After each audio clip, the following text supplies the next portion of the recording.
Assalamualaikum warahmatullahi wabarakatuh. Bismillahirrahmanirrahim. Alhamdulillahi rabbil alamin. Wa bihi nasta'inu ala umurid dunya waddin. Wassalatu wassalamu ala asyrafil anbiya'i wal mursalin. Sayyidina wa habibina wa syafi'ina wa qurrati a'yunina wa maulana Muhammadin wa ala alihi wa ashabihi wa dzurriyyatihi ajma'in, amma ba'du. Ashhadu an la ilaha illallah wa ashhadu anna Muhammadar Rasulullah wa ufawwidu amri ilallah, innallaha basirun bil ibad. Hasbiyallahu la ilaha illa huwa alaihi tawakkaltu wa huwa rabbul arsyil azim. Qala Allah ta'ala fi kitabihil karim hikayatan an nabiyillahi Musa alaihi salam. Rabbi syrah li sadri wa yassir li amri wahlul 'uqdatam min lisani yafqahu qawli. Para alim, para asatid, para asatidah, para bapak dan ibu sekalian, hafizani wa hafizakumullah bil khusus segenap pengurus Masjid Al-Furqan Jatiunggul yang semoga pengurusnya dan jamaahnya selalu dalam naungan rahmat, barokah, perlindungan serta bimbingan Allah Subhanahu wa taala. Amin Allahumma amin insyaallah. Allahumma inna nas'aluka ilman nafi'ah wa rizqan thayyibah wa amalan mutaqabbalah wa fatahallahu alaina futuhal arifin. Allahumma inna na'udzubika min ilmin la yanfa' wa amalin la yurfa' wa qalbin la yakhsha' wa du'a la yusma'.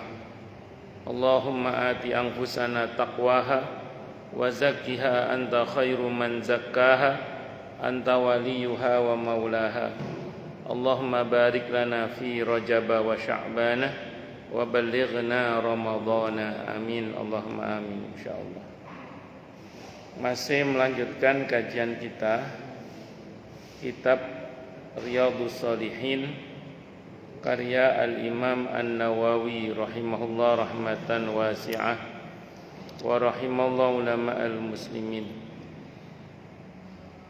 Qala al-musannif rahimahullahu ta'ala wa nafa'ana bihi wa bi'ulumihi fid dharain, amin. Bismillahirrahmanirrahim. Wa qala ta'ala, dan Allah ta'ala berfirman di surah An-Nur ayat 61. Fa idza dakhaltum buyutan fasallimu ala anfusihim tahiyatan min indillahi mubarakatan thayyibah.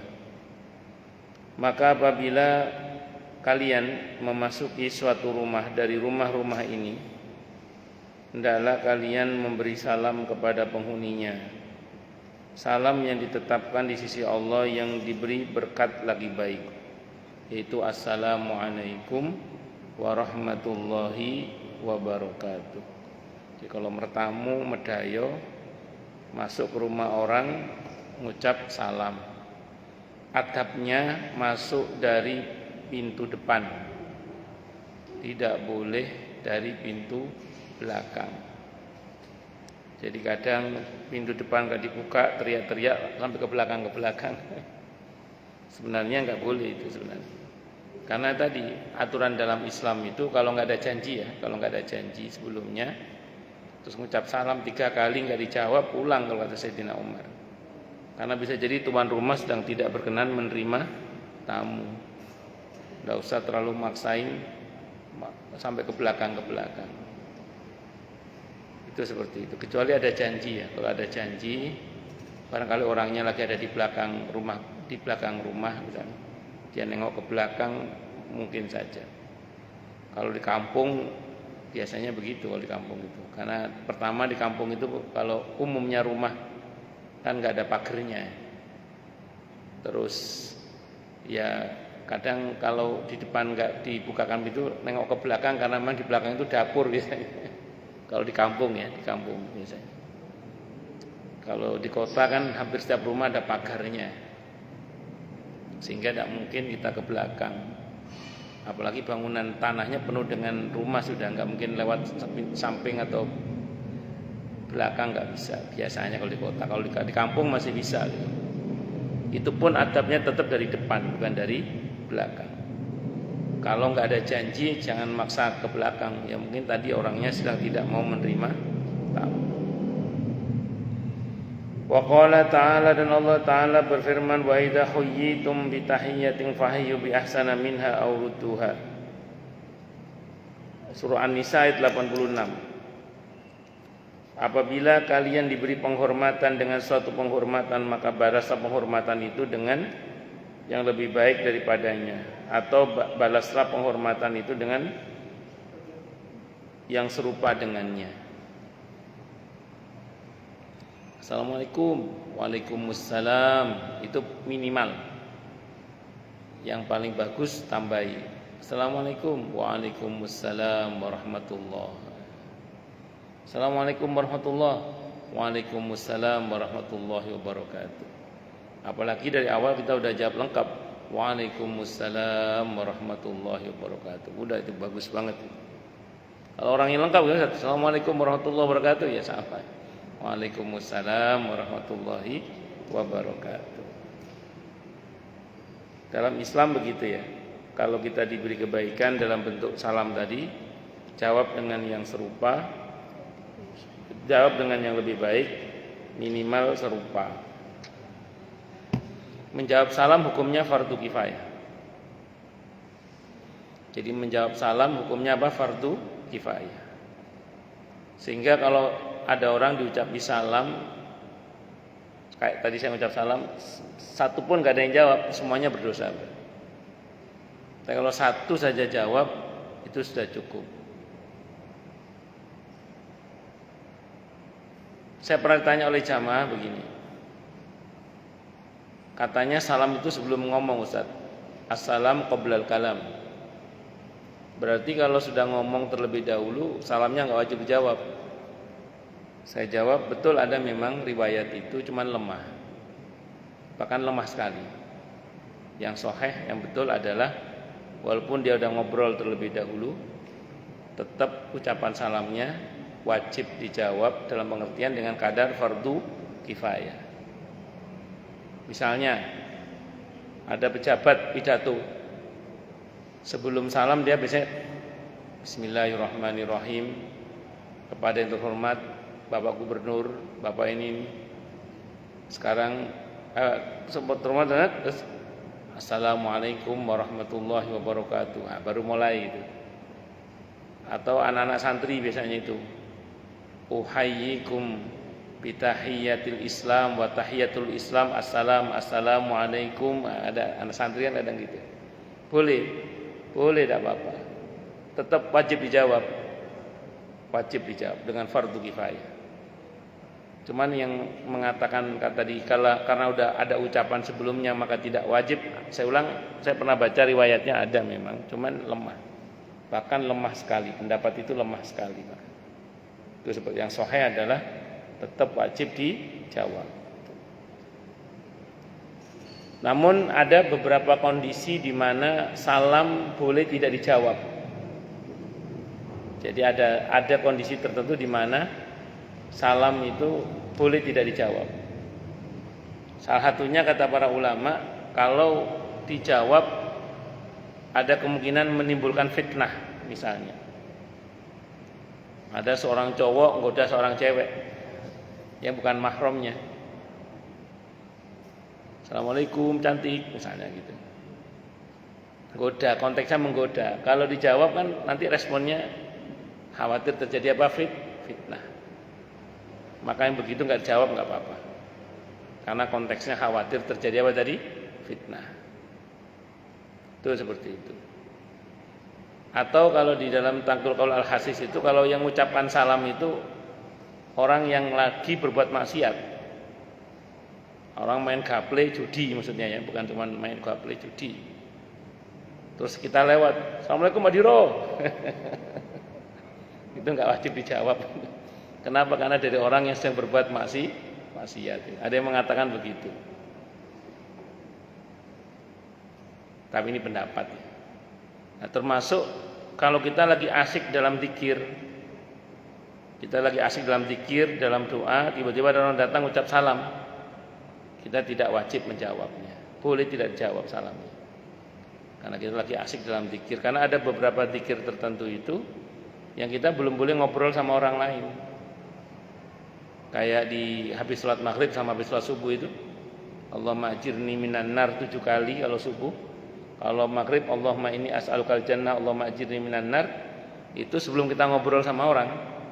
Nah, kalau orang ucap salam sama kita jawab waalaikumsalam, berarti kita udah ngobrol berarti. Enggak masuk dalam jaminan hadis itu berarti. Termasuk baca la ilaha illallah wahdahu la syarikalah, lahul mulku wa lahul hamdu yuhyi wa yumit, wa huwa ala kulli syai'in qadir 10 kali habis salat maghrib dan habis salat subuh. Dalam posisi kaki belum berubah dari posisi tahiyat akhir. Itu versi Abi Dawud ya. Kalau versi Ahmad, la ilaha illallah wahdahu la syarikalah, lahul mulku wa lahul hamdu biyadil khair, yuhyi wa yumit, wa huwa ala kulli syai'in qadir. Itu kan posisi di mana kita belum boleh ngobrol sama orang lain itu. Kalau udah ngobrol sama orang lain enggak dapat keutamaannya itu. Salam itu, menjawab salam itu merupakan bagian dari ngobrol sama orang lain. Itu seperti itu.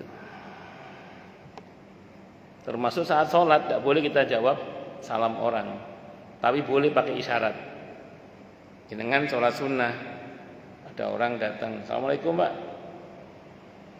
Kita kasih isyarat, tanda bahwa kita menjawab salam dia, tapi pakai isyarat saja. Enggak boleh. Oh iya, waalaikumsalam, batal. Kenapa? Karena itu berarti ngobrol sama orang lain.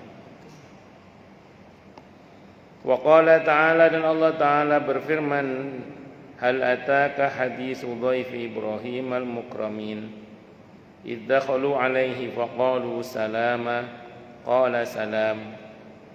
Sudahkah sampai kepadamu wahai Nabi cerita tamu Ibrahim, malaikat-malaikat yang dimuliakan? Ingat ketika mereka masuk ke tempatnya lalu mengucapkan salamun, salam maksudnya. Ibrahim menjawab salamun, salam. Ad-Dariyat ayat 24-25. Salamnya malaikat itu yang di Al-Quran populer salamun alaikum, salamun alaikum. Maka kelompok ingkarus sunnah kalau mengucap salam tidak mau assalamu alaikum. Tidak ada kelompok namanya ingkarus sunnah. Kalau mereka nyebut diri mereka Qur'aniyun, pakai Quran tok, nggak mau pakai hadis. Kalau kita menyebut mereka ingkarus sunnah, kelompok yang ingkari sunnah. Saya pernah ketemu langsung, mereka tidak mau mengucap assalamualaikum. Yang saya kenal ya, yang saya pernah tahu. Dia kalau ke saya mengucap salamun alaikum, salamun alaikum. Kok gitu Pak? Iya kan di Al-Quran adanya itu, bukan assalamualaikum. Assalamualaikum itu bukan di Al-Quran, kata dia gitu. Maka saya jawab, yang paling ngerti Al-Quran itu ya Nabi Muhammad sallallahu alaihi wasallam. Karena beliau adalah satu-satunya manusia yang diberi SK oleh Allah untuk menjelaskan Al-Quran dengan baik dan pasti benar. Ada di surah An-Nahl ayat 44 itu. An-Nahl surah ke-16 ayat 44 itu. Itu SK dari Allah untuk Nabi Muhammad sallallahu alaihi wasallam untuk menjelaskan Al-Quran dengan baik dan pasti benar. Nah, Nabi menjelaskan bentuk salam itu adalah assalamualaikum warahmatullahi wabarakatuh. Engkau sama tidak mau pakai hadis gimana? Wong Al-Quran yang nyuruh kita pakai hadis. Itu begitu. Nah, tentang tamunya Nabi Ibrahim ini tamu yang diutus oleh Allah, malaikat yang diutus oleh Allah untuk mengadab kaumnya Nabi Lut. Jadi Nabi Ibrahim dan Nabi Lut itu sepupuan. Ada yang mengatakan misanan. Diutus bersamaan. Ada beberapa nabi itu yang misanan jadi nabi dua-duanya, Nabi Isa dan Nabi Yahya misalnya. Itu misanan. Itu diutus bersamaan. Nabi Yahya dan Nabi Isa alaihissalam. termasuk Nabi Ibrahim dan Nabi Lut. Tapi untuk kaum yang berbeda. Untuk kaum yang berbeda, Nabi Lut dan Nabi Ibrahim itu untuk kaum yang berbeda. Sebelum menuju ke kaumnya Nabi Lut, diperintah dua malaikat itu untuk bertamu ke rumah Nabi Ibrahim alaihissalam untuk mengabarkan kepada Siti Saroh bahwa beliau akan punya putra yang bernama siapa? Ishaq. Saat itu usia Nabi Ibrahim sudah hampir atau sudah 100 tahun. Hampir atau sudah 100 tahun. Dan itu dikabulkan saat Siti Saroh sudah menopause. Makanya hampir-hampir tak percaya, itu dalam arti saking senengnya. Ya begitulah kalau Allah berkehendak, tidak ada yang sulit.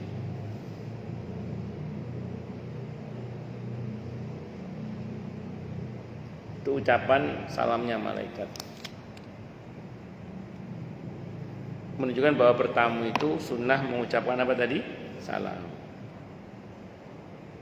Wa an Abdullah bin Amr ibn Al-As radhiyallahu anhuma, dan ceritakan dari Abdullah ibn Amr ibn Al-As radhiyallahu anhuma.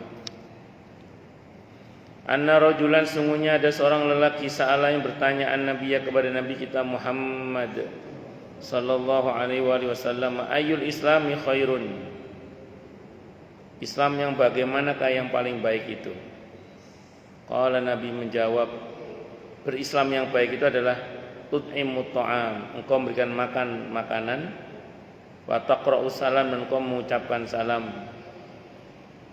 ala man arafta wa man lam ta'rif, atas orang yang kau kenal dan orang yang tidak engkau kenal. Hadisnya muttafaqun alaih, Bukhari Muslim. Jadi kalau kita ingin tahu apakah kita berislam dengan baik dan benar, salah satu tolak ukurnya adalah yang pertama, apakah kita peduli pada sesama. Itu yang pertama. Apakah kita peduli pada sesama dengan cara berbagi kepada sesama? Itu pertanyaannya. Kalau di dalam harta kita ada agenda berbagi pada sesama, bersyukurlah pada Allah. Mudah-mudahan itu tanda kalau kita dalam keberislaman kita benar. Mudah-mudahan, amin insyaallah. Yang kedua, mengucapkan salam, peduli dengan mengucapkan salam, baik kepada orang yang kita kenal maupun yang tidak kita kenal. Karena di antara tanda kiamat adalah salam itu hanya diucapkan kepada yang dia kenal saja. Ustadz, kalau yang kita kenal wajar lah. Kalau yang nggak kita kenal tuh, kalau orangnya non muslim bagaimana Ustadz? Kita tidak tahu misalnya. Maka jawabannya sederhana saja. Menyangka seseorang itu muslim ternyata dia kafir, kata qadiyat, itu lebih aku sukai daripada menyangka orang itu kafir ternyata dia muslim. Jadi kalau kasat mata zahir dalam pandangan kita insya Allah dia muslim, begitu kita ucapi salam ternyata dia non muslim, itu masih lebih baik daripada kita menyangka dia kafir ternyata dia muslim. Paham nggak? Itu kata qadiyat itu gitu. Ya asal kita punya persangkaan dia muslim, ucapin salam aja tidak apa-apa. Bahwa salah tidak masalah. Saya kadang ya salah. Saya pikir dia muslim, ternyata non muda, ada masalah. Karena kata qadiyat, beliau mengatakan rahimahullah, aku menyangka orang itu muslim, ternyata dia kafir, itu lebih baik daripada aku menyangka dia kafir, ternyata dia muslim. Asal kita meyakini ada indikasi bahwa yang bersangkutan adalah apa tadi? Muslim. Kecuali kita ada persangkaan dia non muslim karena ada misalnya pakai kalung dengan label agama sebelah misalnya. Atau kita mau masuk ke rumahnya, di rumahnya kok ada simbol agama sebelah misalnya. Ya udah, nggak harus mengucap salam kalau begitu. Jadi kalau di sini dianjurkan untuk diperintahkan untuk mengucap salam kepada orang yang kita kenal maupun yang tidak kita kenal. Tentu yang terindikasi bahwa dia adalah muslim untuk yang kita tidak kenal tadi itu. Wa an Abi Hurairah, dan diceritakan dari Abi Hurairah radhiyallahu anhu, anin Nabi, dari Nabi kita Muhammad sallallahu alaihi wasallam, qala, beliau bersabda, lamma khalaqallahu ta'ala Adam alaihi salam, ketika Allah menciptakan Nabi Adam alaihi salam, Allah berfirman, idhab fasallim ala ula'in nafari minal malaikati julusun fastami' ma yuhayyunaka fa inna tahiyyatuka wa tahiyyatu dzurriyyatika. Faqala assalamu alaikum faqalu assalamu alayka wa rahmatullahi fazaduhu wa rahmatullah. Muttafaqun alaih, Bukhari Muslim. Kata Allah, pergilah dan ucapkanlah salam kepada para malaikat yang sedang duduk-duduk itu. Kemudian dengarkanlah jawaban mereka kepadamu, karena sungguhnya jawaban itu merupakan penghormatan bagimu dan penghormatan bagi anak cucumu. Maka Adam alaihissalam mengatakan assalamualaikum. Mereka menjawab assalamualaikum. Maka mereka menjawab assalamualaika. Assalamualaikum, dijawab assalamualaika warahmatullah. Fazaduhu rahmatullah. Maka mereka menambah dengan tambahan rahmatullah. Assalamualaikum ditambah dengan warahmatullah. Tapi di sini redaksinya assalamualaikum, jawab assalamualaika warahmatullah. Kok ka? Karena satu orang. Berarti kita ikut Nabi Muhammad SAW. Ini kan zaman Nabi Adam. Acuan kita adalah Nabi Muhammad sallallahu alaihi wasallam, yaitu assalamualaikum dijawab waalaikumsalam warahmatullah atau waalaikumsalam warahmatullahi wabarakatuh. Jadi kita ngikut yang Nabi Muhammad sallallahu alaihi wasallam. Nabi itu yang ucap salam mau laki mau perempuan assalamualaikum waalaikumsalam warahmatullah. Mau satu orang mau banyak orang assalamualaikum. Sahabat ke Nabi juga sama. Walaupun Nabi sendiri assalamualaikum. Dalam bahasa Arab itu satu orang dipanggil banyak, itu penghormatan kalau dalam Islam. Nah, sama dengan domir perempuan, orang perempuan diperlakukan dengan domir laki-laki, itu penghormatan juga. Ibu-ibu bersin, alhamdulillah, ibu mengucap. Saya kan mengucap yarhamukallah. Ada yang negur yarhamukillah, ya wes yarhamukillah. Padahal saya mengucap yarhamukallah itu saya tahu perempuan itu yarhamukillah. Pertama, kenapa saya yarhamukallah? Karena Nabi mengajarkan yarhamukallah. Adapun yarhamukillah tidak ada masalah juga secara bahasa. Cuman dalam bahasa Arab itu sependek yang saya ketahui, kalau ada perempuan kita kepadanya menggunakan domir laki-laki, berarti itu untuk penghormatan. Itu seperti itu.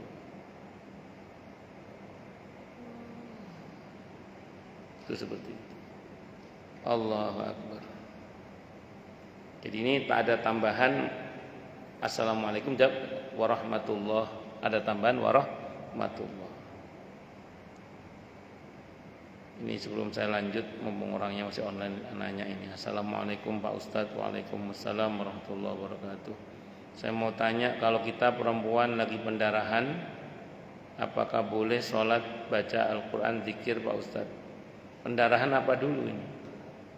Kalau pendarahan dalam pengertian haid ya, atau nifas, maka berlaku ketentuan hadas besar, tidak boleh sholat. Kalau baca Al-Quran, berbeda pendapat ulama itu. Kalau mau pakai jalan tengah diniati zikir. Nah, kalau zikir boleh, tidak ada masalah. Kalau baca Al-Quran ulama beda pendapat.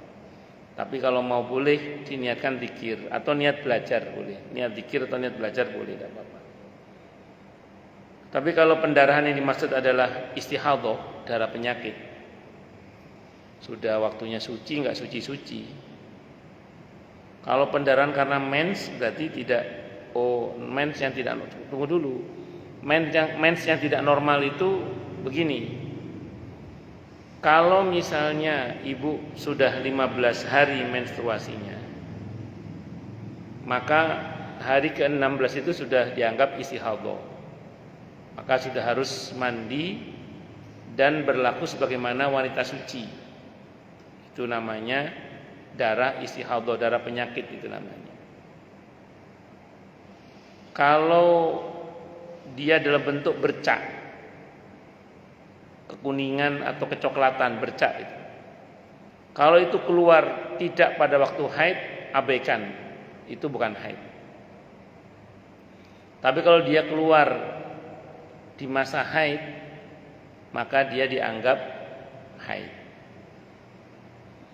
Kalau bercak itu keluar setelah masa suci, sudah yakin suci, mandi, setelah mandi terus muncul bercak kecoklatan atau kekuningan, abaikan saja.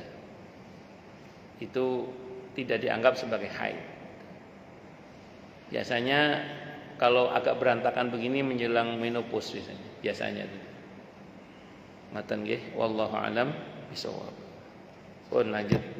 Sengaja saya jawab lebih dulu takutnya keburu hilang dia. Kalau online kadang keburu hilang. Pun lanjut. Bismillahirrahmanirrahim. Wa an Ubadah al-Barra, dan cerita dari Ubadah al-Barra ibn Azib radhiyallahu anhu maqala, beliau berkata, Amarona telah merintahkan kepada kami siapa Rasulullah sallallahu alaihi wasallam bisab'in dengan 7 hal. Bi ibadatil maridi, dengan Rasulullah merintahkan kepada kami dengan 7 hal. Pertama, bi'iyadatil maridi, menjenguk orang yang sakit. Wa tiba'il janazati, dan mengikuti jenazah. Wa tashmitil atisi, dan mendoakan orang yang bersin. Wa nasrid dhaifi, dan menolong tamu. Wa nasrid dhaifi, dan menolong orang yang lemah. Wa aunil madlumi, dan menolong orang yang terdolimi. Wa ifsyai salami, dan menyebarkan salam.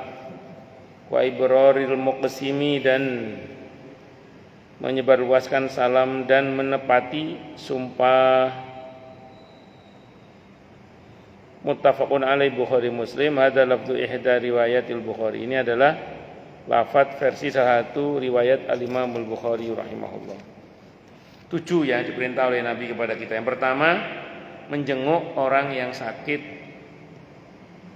Kalau orang yang sakit itu mau dijenguk. Kalau yang sakit tidak mau dijenguk, jangan dijenguk. Karena ada orang sakit itu yang nggak mau dijenguk. Bisa karena ingin istirahat, bisa karena malu, bisa karena macam-macam. Itu seperti itu. Dan pastikan ketika kita menjenguk jangan sampai mengganggu. Menjenguk orang sakit itu bagus. Tapi kalau kita orang yang ke-13 di hari itu, capek nggak kira-kira? Capek. Saya harus tahu waktu juga. Harus tahu waktu juga. Yang elok ya menghubungi keluarganya. Bapak apakah bisa dijenguk? Kapan bisa dijenguk? Gitu. Itu seperti itu. Jadi akan harus ada unggah-ungguhnya juga. Wattiba'il janazati, ngikuti jenazah. Setiap proses bagian dalam menghormat jenazah, termasuk mensolatkannya, datang ke pemakamannya, itu ada pahala yang sangat besar. Satu qirat itu sebesar gunung Uhud. Pahalanya besar sekali untuk satu tahapan-tahapan dalam menghormat jenazah. Kan ada yang cuma sampai menyolatkan, takziah dan menyolatkan. Ada yang sampai ke pemakaman, itu pahalanya beda. Wa tashmitil atisi, dan mendoakan orang yang bersin jika dia memuji Allah. Orang bersin mengucap alhamdulillah, kita doakan yarhamukallah. Wa nasrid dhaifi, dan menolong orang yang lemah. Wa aunil madlumi, dan menolong orang yang terdolimi. Saya baca dalam kitab At-Tadhkirah Imam Al-Qurtubi ya. Ada orang bisa menolong kok tidak menolong orang yang terdolimi. Nanti orang yang terdolimi ini nuntut kepada Allah, bukan nuntut, memohon kepada Allah, menuntut orang itu. Ya Allah, hamba mati dalam keadaan terdolimi gara-gara orang ini tidak menolong saya padahal dia mampu menolong saya. Itu ada riwayat begitu, saya baca dalam kitab At-Tadhkirah Imam Al-Qurtubi. Jadi kita ngelihat ada orang terdolimi, kita bisa nolong, tapi kita kok tidak nolong, Itu kita dituntut nanti di akhirat oleh orang yang terzalimi itu. Tapi kalau kita tidak mampu menolong, namanya juga nggak mau menolong, ya enggak. Nah, tapi di zaman sekarang ini kita juga mesti hati-hati zaman sekarang. Kadang ada orang di jalan sepi minta tolong, ternyata sindikat. Iya, naudzubillah min syarri dzalik. Itu kejadian itu. Naudzubillah min syarri dzalik. Ada bapak-bapak lewat di sebuah jalanan sepi, ada ibu-ibu teriak-teriak seolah-olah seperti di begal itu. Bapak ini kan punya naluri kasihan kan, ditolonglah. Ternyata itu komplotan. Naudzubillah min syarri dzalik. Itu seperti itu. Ya wes, kalau begitu kondisinya ya ngati-ngati mau. Kalau ndak bisa sendiri ya, kalau misalnya di tempat sepi khawatir itu sindikat ya wes, mau gimana?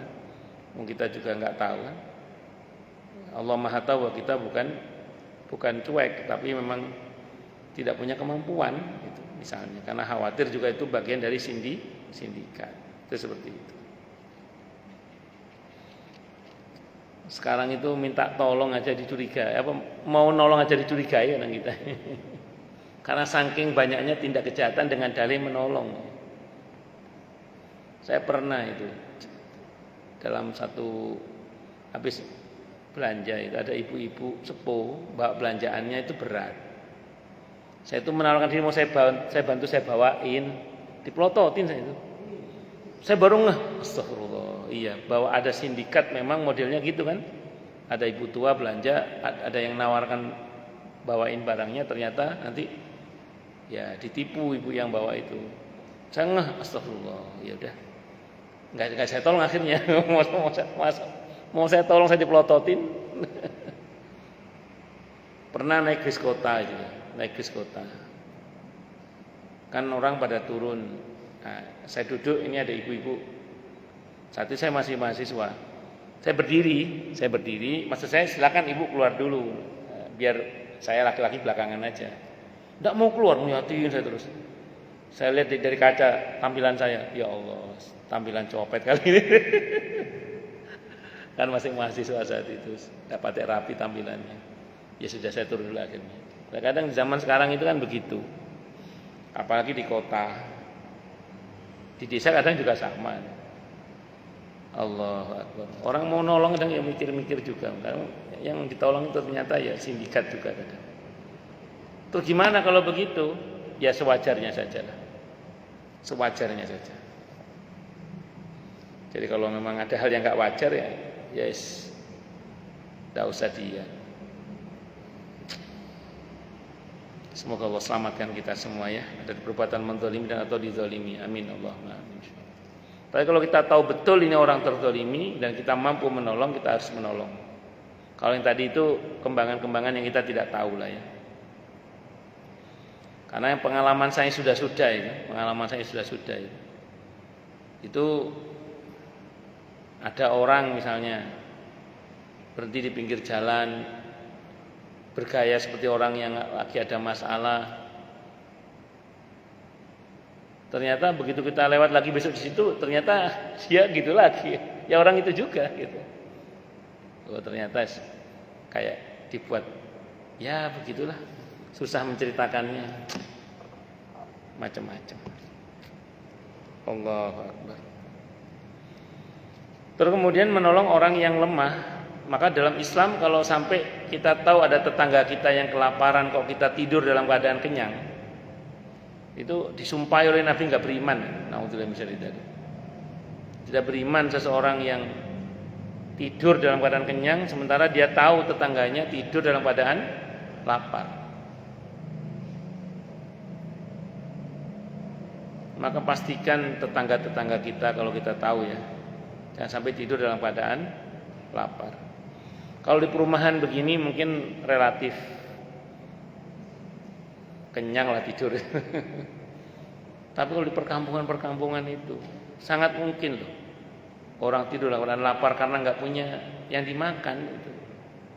Itu seperti itu. Allahu Akbar.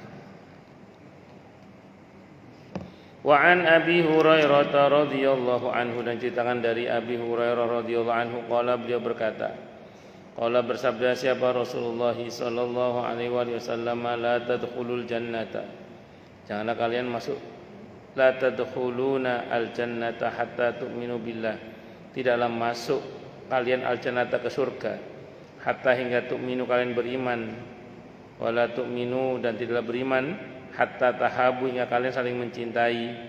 Awala adulukum, maukah aku tunjukkan kalian ala syai'in atas sesuatu, idza fa'altumuhu, apabila kalian mengerjakannya, tahabbtum, maka kalian akan saling mencintai. Apa itu? Afsus salam bainakum, sebarkanlah salam di antara kalian. Rawahu Muslimun, hadisnya riwayat Muslim. Jadi kalau kita menyebarkan salam, suka mengucapkan salam, insyaallah akan Allah tumbuhkan rasa saling mencintai di antara kita. Bahkan ada lagi yang lain, yaitu tahadu, saling memberikan hadiah. Sahabat Anas ibn Malik radhiyallahu anhu itu putranya kurang lebih 114 putranya. Sahabat Anas ibn Malik radhiyallahu anhu, putranya kurang lebih berapa? 114. Untuk supaya 114 itu rukun, itu sahabat Anas bin Malik radhiyallahu anhu memberlakukan bagi putra-putrinya untuk saling menghadiahi. Jadi ini kiat ya, supaya anak-anak kita bisa saling rukun. Itu diantaranya ajari mereka untuk saling menghadiahi. Allahu Akbar. Untuk saling peduli, membantu atau menghadiahi di antara sesama saudaranya. Kemudian wa'an Abi Yusuf, cerita dari Abi Yusuf, namanya Abdullah ibn Salam radhiyallahu anhu, qala Abdullah bin Salam, qala, beliau berkata, sami'tu, aku mendengar Rasulullah sallallahu alaihi wasallam yaqulu, beliau bersabda, ya ayyuhan nas, manusia, afshus salam, sebarkanlah salam, wa at'imut ta'am, pedulilah memberi makan, wasilul arham, dan sambunglah kekerabatan, wasallu wan nasu niyam, dan salatlah sementara orang pada tidur, maka tadkhulul jannata bisalam, maka kalian akan masuk surga dengan selamat. Rawahu at-Tirmidzi, hadis ini telah diriwayatkan oleh Imam At-Tirmidzi. Wa qala, dan beliau berkata, hadisun sahihun, ini hadisnya hadis sahih. Ini diantara kiat untuk masuk surga dengan selamat. Yang pertama, sebarkan salam. Orang itu kalau sering ngucap salam, kebiasaan itu insya Allah akan terbawa sampai ke akhirat. Dan ucapan salam itu nggak ada di neraka, adanya di surga. Surah Yunus ayat 10, surah ke-10 ayat 10. Subhanakallahumma wa tahiyyatuhum fiha salam, wa akhiru da'wahum anil hamdulillahi rabbil alamin. Jadi ahli surga itu ucapannya dikit-dikit subhanakallahumma, subhanallah, alhamdulillah. Penghormatan mereka di surga adalah assalam, yaitu assalamualaikum.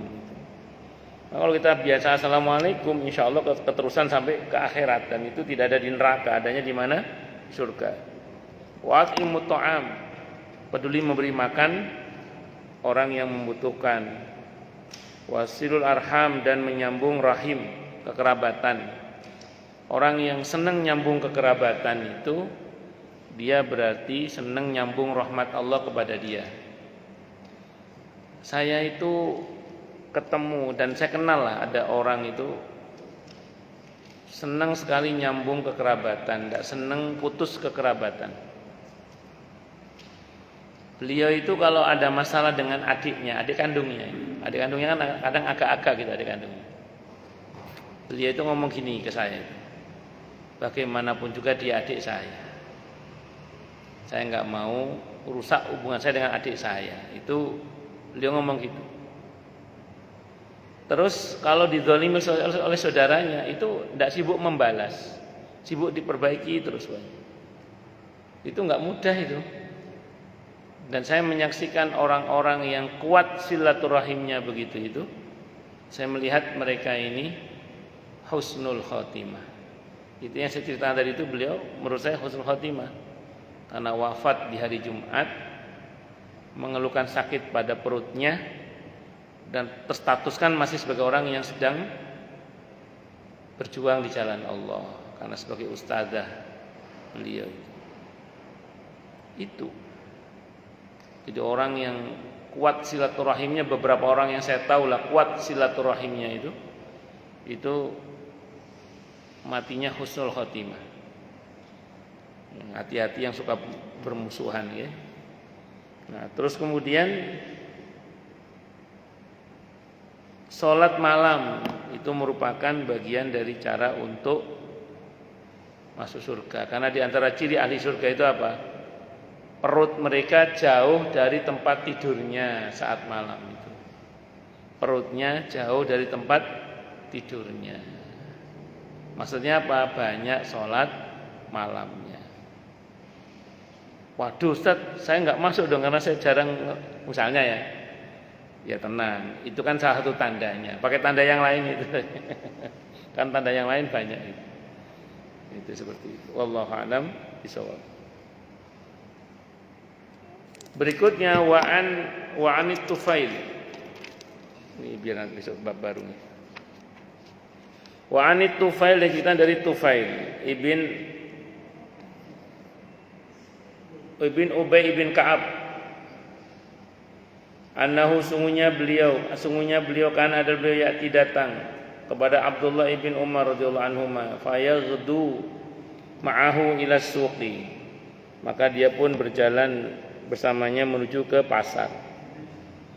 Qala beliau berkata fa idza ghadawna ila suqi lam yamurra Abdullah ibn Umar ala saqatin wala sahibi bai'atin wala miskin wala ahadin illa sallama alaihi. Luar biasa ini. Tidaklah kami melewat di pasar itu, maka bila kami melewat di pasar itu, tidaklah lewat siapa Abdullah bin Umar atas ala saqatin wala sahibi bai'atin wala miskinin wala ahadin illa sallama alaihi. Jadi beliau itu kalau lewat di pasar itu melewati tukang rombeng, orang yang menjual dagangannya, orang miskin, bahkan melewati siapa saja, ya pasti mengucapkan salam atas orang tersebut. Qala Tufail, berkata Tufail, faji'tu maka aku datang Abdullah bin Umar kepada Abdullah bin Umar radhiyallahu anhu ayaman pada satu hari. Fastatba'ani ila suqi. Maka beliau minta untuk mengikuti saya ke pasar. Fakultu maka aku berkata lahu kepadanya, ma tasna'u fis suqi, apa yang akan kau kerjakan di pasar? Wa anta la taqifu 'alal bayyi, dan sementara engkau tidak berhenti atas orang yang sedang menjual. Wala tas'alu anis sila'i wala tasumu biha wala tajlisu fi majlis suqi wa aqulu ijlis bina hauna atahaddatsu faqala ya Aba Batan wa kana Tufail dzabatanin innama naghdu min ajli salam usallimu ala man laqiyanahu. Jadi kata beliau, apa yang kamu kerjakan di pasar nanti, karena kamu tidak akan membeli sesuatu, tidak akan mencari sesuatu, dan tidak akan menawar sesuatu, dan tidak akan duduk di pasar. Lebih baik kita duduk di sini dan berbincang-bincang, katanya. Abdullah menjawab, wahai Abu Batan, disebut demikian karena Tufail punya perut yang besar.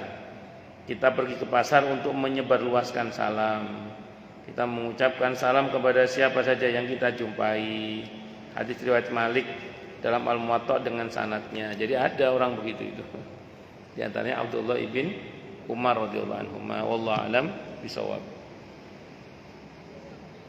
Insyaallah tanggal 11 sampai tanggal 21 itu saya umroh. Jadi dua kali Selasa libur nih, izin loh. Jadi tanggal 11 sampai dengan tanggal 21 saya umroh insyaallah. Jadi 2 kali Selasa libur insyaallah nggih. Insyaallah. Oke, monggo silakan yang mau tanya dulu. Tanya, protes, marah boleh silakan. Monggo kalau ada. Kalau ada. Kalau enggak ada berarti jelas semua atau tidak jelas semua. Oke.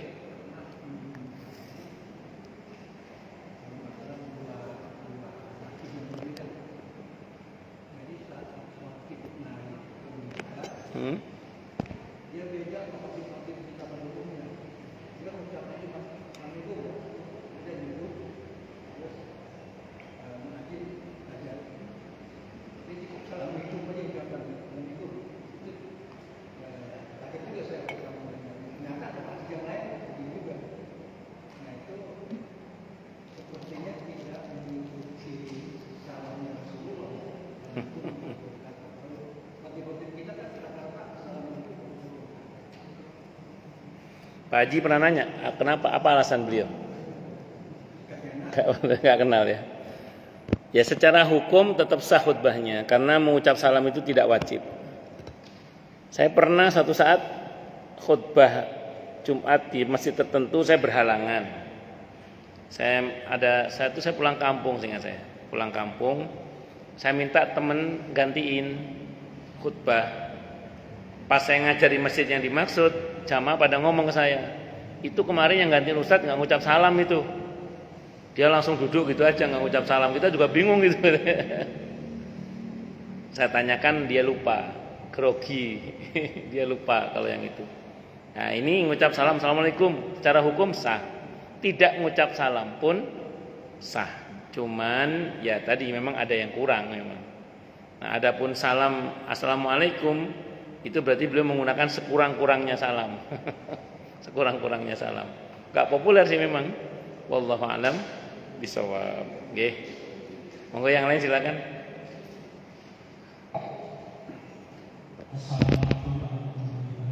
Waalaikumsalam warahmatullahi wabarakatuh. Nggih.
Bismillahirrahmanirrahim.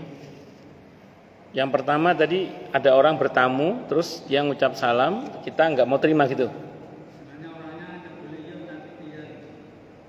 Beliau?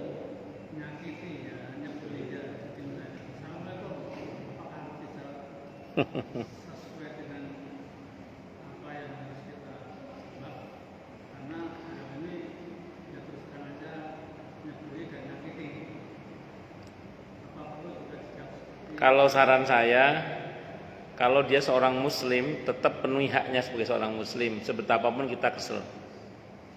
Dalam Islam itu jangan sampai kebencian kita kepada seseorang itu membuat kita berlaku tidak adil atau zalim dalam hal ini. Maka merupakan hak dia untuk dijawab salamnya, kita jawab aja nggak apa-apa. Karena biarkan dia yang nyebelin, kita jangan ikut nyebelin juga.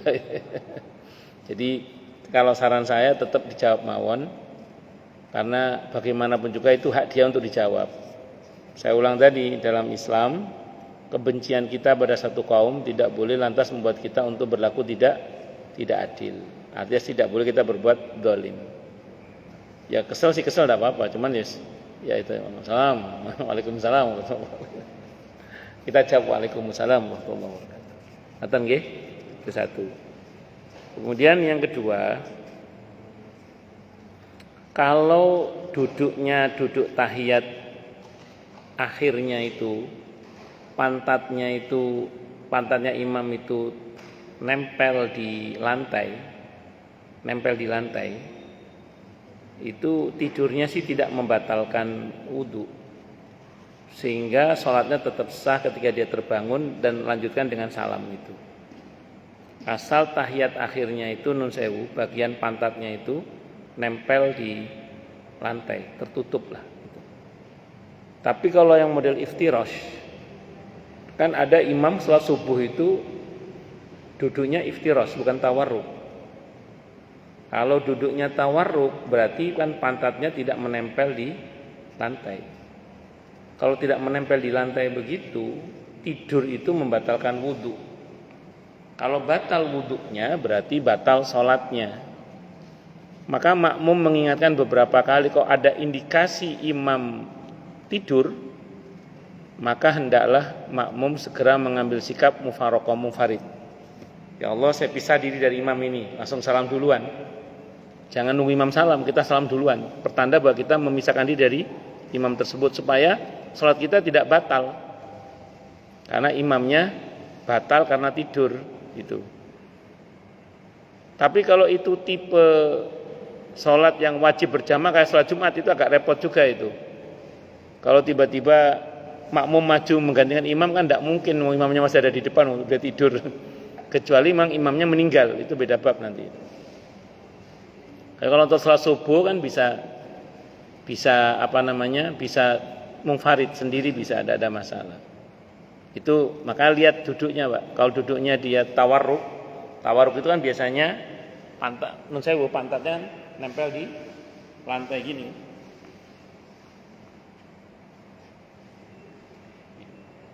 Tapi kalau iftirosh begini, nah ini tidak nempel ini. Kalau ini kan tawarruk.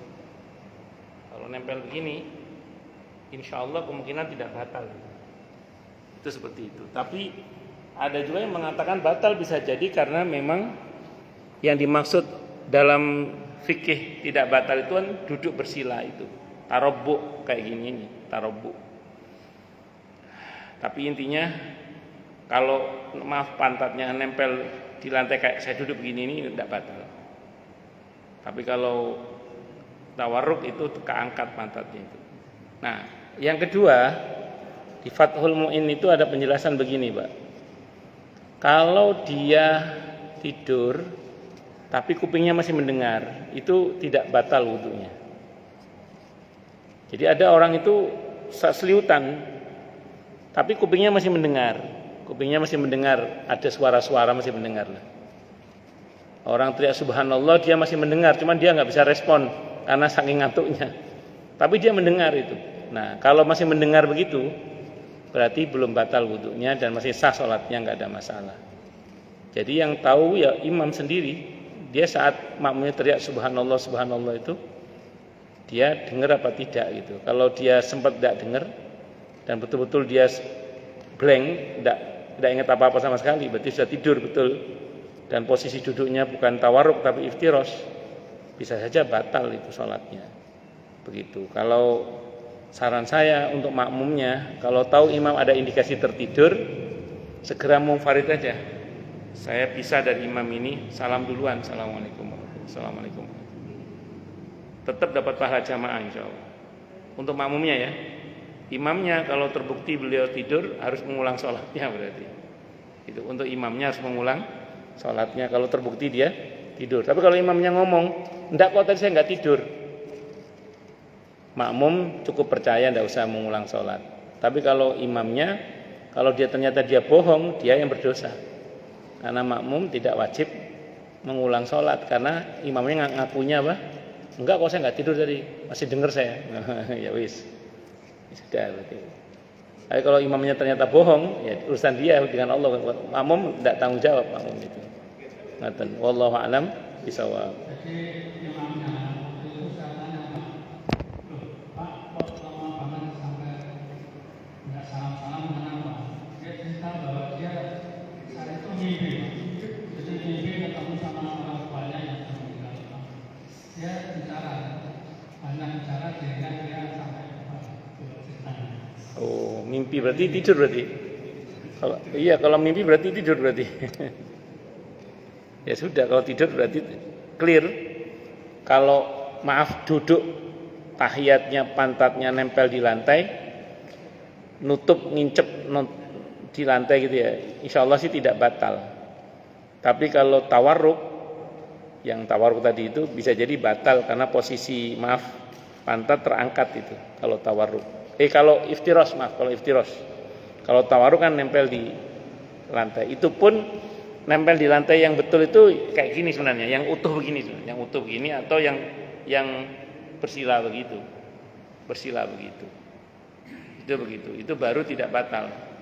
Tapi saya ulang, kalau dia punya dzon persangkaan, saya masih mendengar kok makmum teriak subhanallah. Kan ada orang itu ngantuk, orang teriak subhanallah itu dia dengar, cuman dia nggak bisa merespon karena dia antara-antara gitu, antara-antara gitu. Kalau di Fathul Mu'in masih mendengar begitu, itu masih sah salatnya. Di Fathul Mu'in itu masih sah salatnya. Wallahu a'lam bishawab. Makmum kalau ragu-ragu gampang makmum. Kata imamku turu iki. Langsung munfarid aja. Salam duluan. Ya Allah, saya memisahkan diri dari jamaah ini, dari imam ini. Selesai duluan. Assalamualaikum warahmatullahi wabarakatuh. Selesai, boleh munfarid. Hadisnya Sahih Muslim. Ketika Mu'adz bin Jabal radhiyallahu an salat Isya rakaat pertama surah Al-Baqarah itu. Kan ada yang munfarid itu. Oleh Nabi dibenarkan sikap itu, tidak ada masalah. Boleh kalau memang dirasa imamnya meragukan. Wallahu a'lam bishawab. Nggih. Monggo silakan.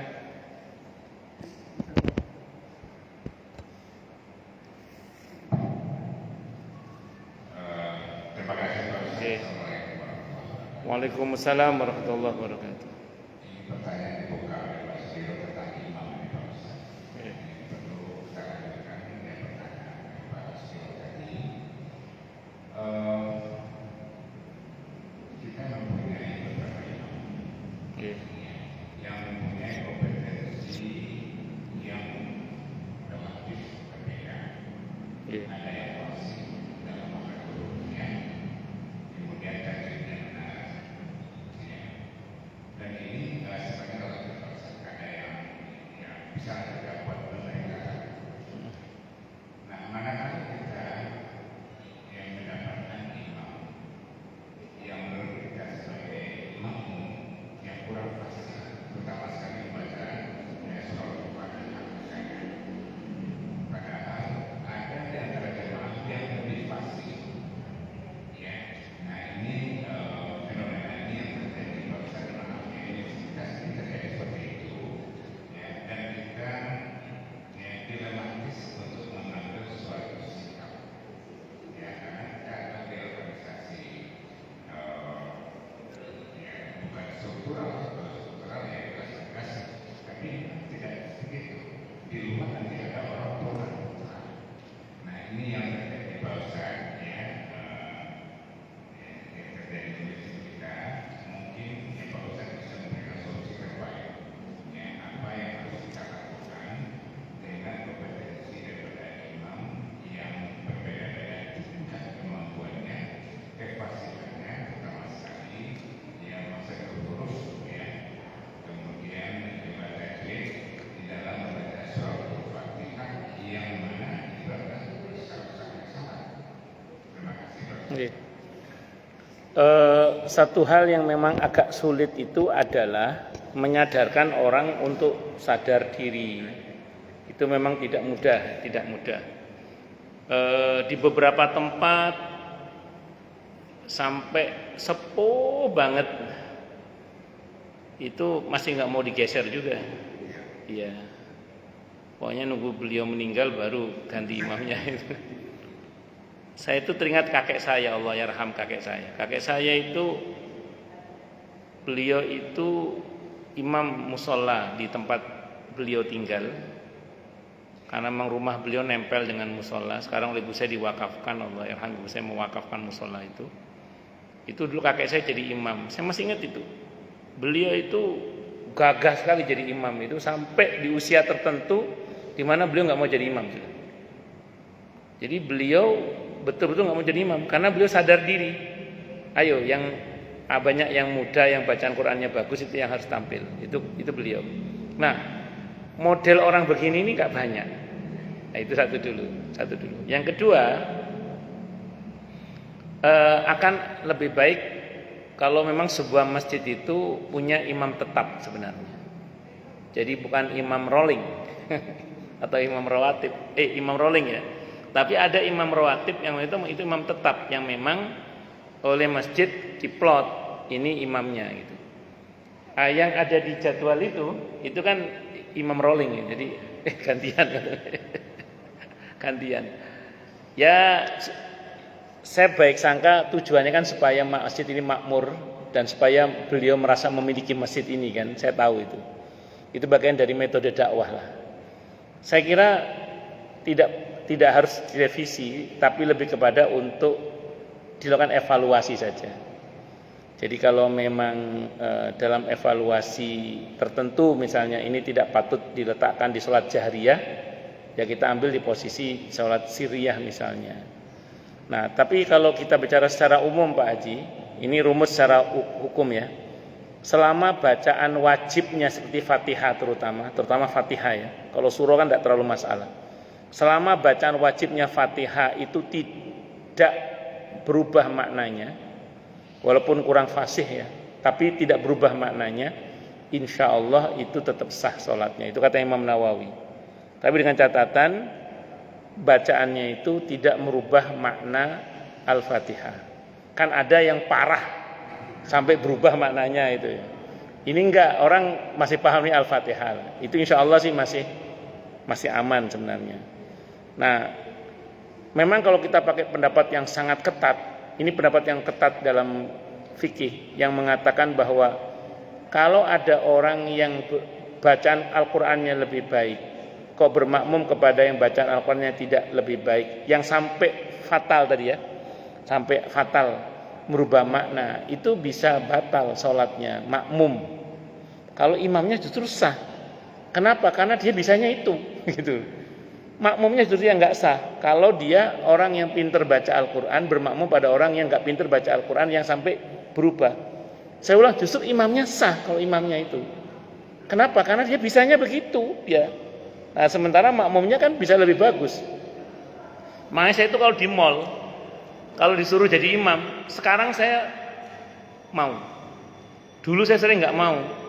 Sampai satu saya itu kecewa saya itu. Begitu saya tunjuk orang, ternyata bacaan Qur'annya itu berantakan itu. Saya bukan yang bagus bacaannya, cuman yang berantakan kan ya parah juga kan.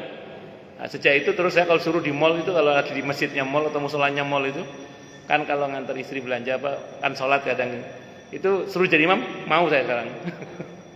Ya saya elek-elek saya kan paling enggak baca Qur'annya kan enggak berantakan itu. Itu seperti itu. Insyaallah, masyaallah, alhamdulillah. Itu seperti itu. Jadi dengan kalau merasa mampu baca Al-Qur'an, kalau di tempat umum disuruh jadi imam, mau. Jangan tidak mau. Karena kadang yang kita tunjuk malah jelek bacaan Qur'annya kadang itu. Spekulasi. Itu seperti itu. Mau aja. Tentu kalau kita memang punya kapasitas untuk menjadi imam ya, itu seperti itu. Nah, terus kemudian dilakukan evaluasi aja Pak Haji. Evaluasi ya misalnya ya saya nggak tahu bagaimana metodenya Pak Haji yang lebih ngerti lah konteksnya itu. Dan alhamdulillah sini kan halaqah Quran masih terus berlangsung ya Pak Haji, halaqah Quran. Ya itu dihimbau untuk yang menjadi imam-imam tetap di sini untuk ikut halaqah Quran itu. Saya paham maksud model seperti di sini Pak Haji, tujuannya kan supaya beliau ini merasa memiliki masjid ini kan, supaya masjid ini makmur. Saya paham saya. Tidak apa-apa diteruskan saja, tapi pelan-pelan diperbaiki. Nah, pendapat yang paling ringan yang saya condong itu begini. Ini pendapat Imam Ahmad ya. Apa yang sah untuk imam ya sah untuk makmum, itu pendapat yang paling ringan. Saya sering pakai pendapat yang itu aja. Karena kalau kita pakai pendapat standar yang paling ketat, bahkan sekelas masjid yang tidak ecek-ecek sekalipun, itu kadang imamnya ya bacanya ya kadang berantakan. Itu kalau kita pakai qaul pendapat yang sangat ketat, berapa banyak orang yang nggak sah sholatnya itu. Coba bayangkan itu. Nah, saya ikut pendapat tadi aja, pendapat Imam Ahmad. Saya pernah baca pendapat Imam Ahmad yang beliau mengatakan apa yang sah untuk imam ya sah untuk makmum. Pertanyaan beliau itu diantaranya berkaitan dengan seseorang yang menjadi imam sementara dia menggunakan baju dari kulit babi. Imam Ahmad ditanya, apa pendapat Anda? Saya tidak setuju kata beliau. Cuman saya menghargai pendapat itu Dan beliau mengapresiasi makmumnya tetap sah. Jadi memang ada pendapat yang mengatakan kulit babi yang disamak itu suci. Imam Ahmad mengakui ada pendapat itu, tapi beliau nggak setuju dengan pendapat itu. Dan beliau berpendapat makmum yang berada di belakang beliau itu tetap sah. Karena apa yang sah bagi dia, sah juga bagi makmum. Saya kan bermadzhab Syafi'i. Beberapa masjid itu bismillahnya tidak jahar. Sir, ada yang nggak pakai bismillah sama sekali. Beberapa kan bismillahirrahmanirrahim. Alhamdulillahirabbil alamin. Oke lah, masih oke. Tapi beberapa nggak terdengar itu bismillahnya itu, langsung alhamdulillahirabbil alamin. Gimana terus? Saya bermadzhab Syafi'i padahal. Dalam madzhab itu kalau kita mau saklek nggak sah itu saya itu. Tapi enggak aja, saya pakai kaidah itu tadi aja. Apa yang sah bagi imam, maka sah pula bagi makmumnya. Saya berbaik sangka beliau punya hujjah, saya makmum juga punya hujjah kan, ya sudah, bismillah aja. Nyatanya kita memang hidup di masyarakat yang seperti ini sekarang itu. Kebayang nggak Pak Haji kalau kita pakai pendapat yang saklek, berapa banyak orang yang sholatnya tidak sah. Udah saya ikut pendapat yang aja, yang memudahkan saja. Wallahu a'lam. So, itu pendapat Imam Ahmad yang saya tahu. Wallahu a'lam bishawab. Ada lagi? Nggak, monggo.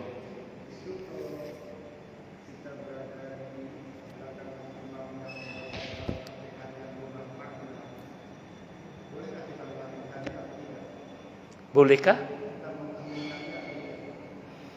Yang ghairil maghdubi ya.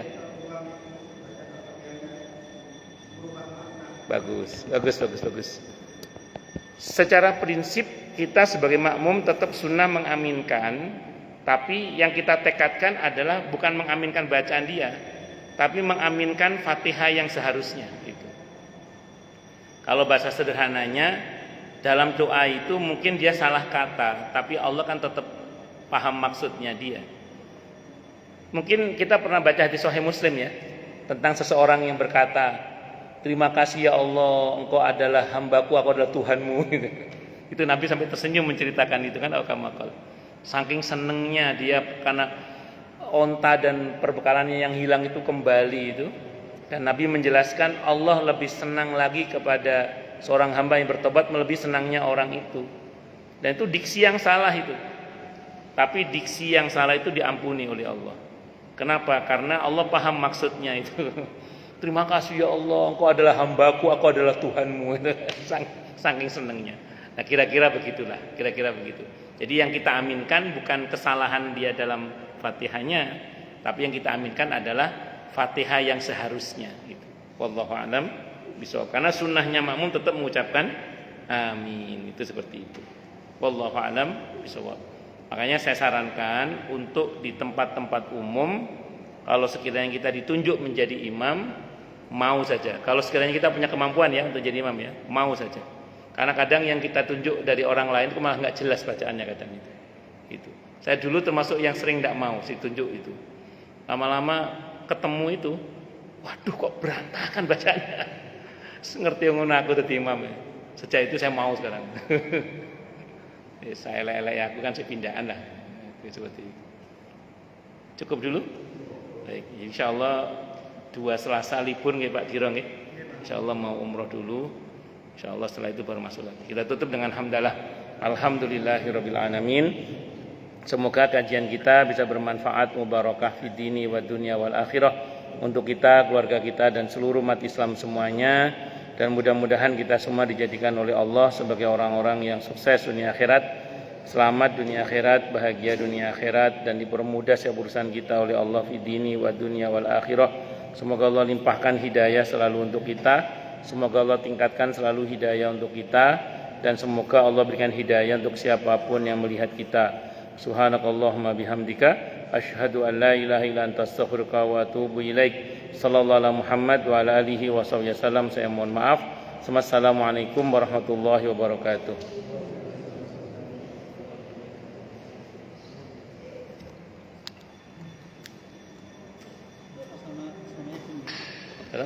Sama ibu. Oh, mboten anu. Digratisi jamaah niki. Iya. Nggih. Nggih, alhamdulillah.